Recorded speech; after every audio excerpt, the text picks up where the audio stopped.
तिला म्हणतात अबला, पण तिच्या पावलांनी इतिहास लिहिला.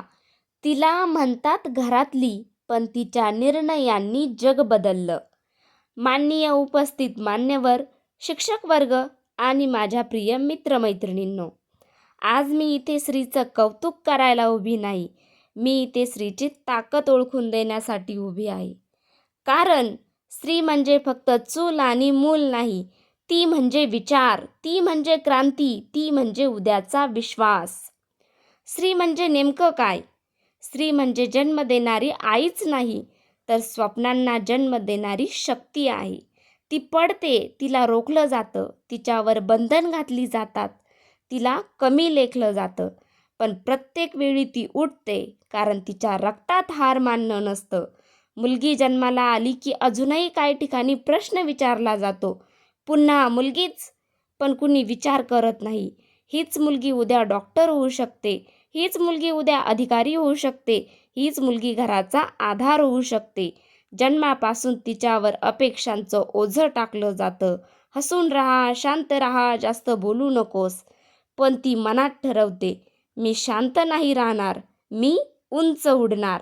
कधी शिक्षणावर बंधन, कधी कपड्यांवर बंधन, कधी स्वप्नांवर बंधन, कधी आवाजावर बंधन. पण इतिहास साक्षी आहे, ज्यांना रोखलं गेलं त्यांनीच जग बदललं. जगाने तिच्या पायात साकळ्या घातल्या, पण तिने त्या साकळ्यांनाच पायरी बनवलं. आजची स्त्री फक्त घरात नाही, ती संसदेत आहे, ती सीमेवर आहे, ती अवकाशात आहे, ती खेळाच्या मैदानावर आहे, ती उद्योगात आहे. ती सकाळी 5 वाजता उठून घर सांभाळते आणि रात्री उशिरापर्यंत स्वतःची स्वप्न पूर्ण करते. ती थकते, पण ती थांबत नाही. ती रडते, पण ती तुटत नाही. महिला दिन. महिला दिन फक्त गुलाब देण्याचा दिवस नाही. महिला दिन म्हणजे सोशल मीडियावर पोस्ट टाकण्याचा दिवस नाही. महिला दिन म्हणजे तिचा आवाज ऐकण्याचा दिवस, तिच्यावर विश्वास ठेवण्याचा दिवस, तिला समान संधी देण्याचा दिवस. स्वतःला एक प्रश्न विचारा आणि सांगा, आपण तिला सुरक्षित वातावरण देतो का? आपण तिच्या स्वप्नांना पंख देतो का? आपण तिच्यावर विश्वास ठेवतो का? जर उत्तर हो नसेल, तर महिला दिन साजरा करण्याचा अधिकार आपल्याला नाही. घरातली आई जर थकली, तर घर थांबतं. शाळेतली शिक्षिका जर प्रेरणा देणं थांबवली, तर भविष्य थांबतं. समाजातली स्त्री जर गप्प बसली, तर प्रगती थांबते. म्हणून स्त्री फक्त प्रगती नाही, तर ती संपूर्ण व्यवस्थेचा आधार आहे. अरे, तीच दुर्गा आहे, जेव्हा अन्यायाविरुद्ध उभी राहते. तीच सरस्वती आहे, जेव्हा ज्ञान देत असते. तीच लक्ष्मी आहे, जेव्हा कुटुंब उभं करत असते. पण ती देवता होण्यापूर्वी ती माणूस आहे. तिला सन्मान हवा आहे, पूजा नाही. तिला समानता हवी आहे, सहानुभूती नाही. आज आपण ठरवूया, तिला परवानगी देणार नाही, पण तिच्यावर विश्वास ठेवणार.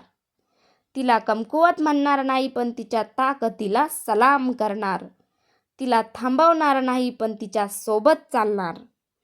स्त्री म्हणजे सुरुवात, स्त्री म्हणजे शक्ती, स्त्री म्हणजे भविष्य. तिला रोखणं शक्य नाही, कारण ती थांबली तर जग थांबेल.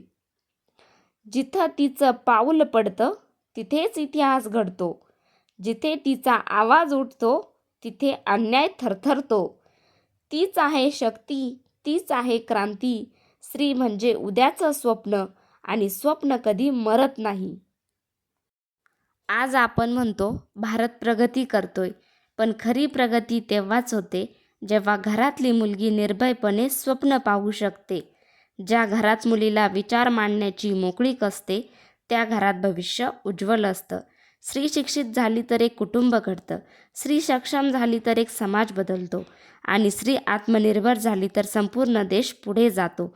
म्हणूनच महिला दिन हा फक्त साजरा करण्याचा दिवस नाही, तर प्रत्येक मुलीला हे सांगण्याचा दिवस आहे, तू कमी नाहीस, तुझी स्वप्न लहान नाहीत, आणि तुझं आकाश तुझंच आहे.